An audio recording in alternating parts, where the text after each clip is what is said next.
আমি মাননীয় মন্ত্রীর কাছে জানতে চাই যে আমাদের সাইক্লোন সেন্টার স্কুল প্রতিষ্ঠান যেগুলো হওয়ার কথা সে ব্যাপারে ভবিষ্যতে কি পরিকল্পনা আছে এবং বিশেষ করে আমার পটুয়াখালী বাউফলে এই ব্যাপারে কোনো পদক্ষেপ নেওয়ার সুযোগ আছে কিনা। ইতিমধ্যে আমাদের বিভিন্ন অঞ্চলগুলোতে আমরা ঘূর্ণিঝড় আশ্রয় কেন্দ্র নির্মাণ করেছি।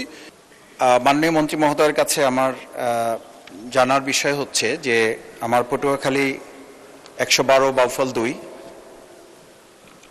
দুর্যোগ ব্যবস্থাপনা মন্ত্রণালয়ের অধীনে যে সমস্ত কার্যক্রমগুলো পরিচালিত হয় এখানে আজকে যে বিষয় উত্থাপন করা হয়েছে তার পাশাপাশি আমি বিশেষভাবে একটু জানতে চাই যে আমাদের স্কুল সংলগ্ন যে সাইক্লোন সেন্টারগুলো হয় আমার বাউফল লোহালিয়া এবং তেঁতুলিয়া নদী বেষ্টিত একটি এলাকা 15টি ইউনিয়নের মধ্যে একটা ইউনিয়ন চন্দ্রদ্বীপ শুধুমাত্র নদীর উপরে গজিয়ে ওঠা একটা ইউনিয়ন।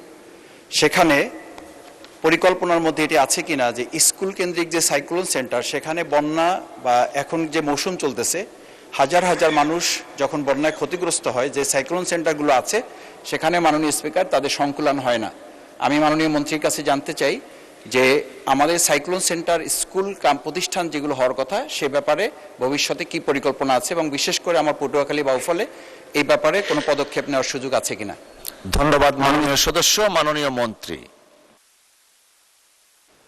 ধন্যবাদ মাননীয় স্পিকার, ধন্যবাদ মাননীয় সদস্যকে। অত্যন্ত গুরুত্বপূর্ণ একটি প্রশ্ন উত্থাপন করেছেন। আপনি জানেন যে ওনার অঞ্চলটা সবসময় ঘূর্ণিঝড় আক্রান্ত এবং বিভিন্ন ধরনের দুর্যোগ সংগঠিত হয়। ইতিমধ্যে আমাদের বিভিন্ন অঞ্চলগুলোতে আমরা ঘূর্ণিঝড় আশ্রয় কেন্দ্র নির্মাণ করেছি। এ প্রকল্পটা চলমান রয়েছে। ওনার ওখানে যদি আরও চাহিদা থাকে উনি যদি আমাকে একটা ডিও লেটার দেয় আমি এটা অন্তর্ভুক্ত করার চেষ্টা করব।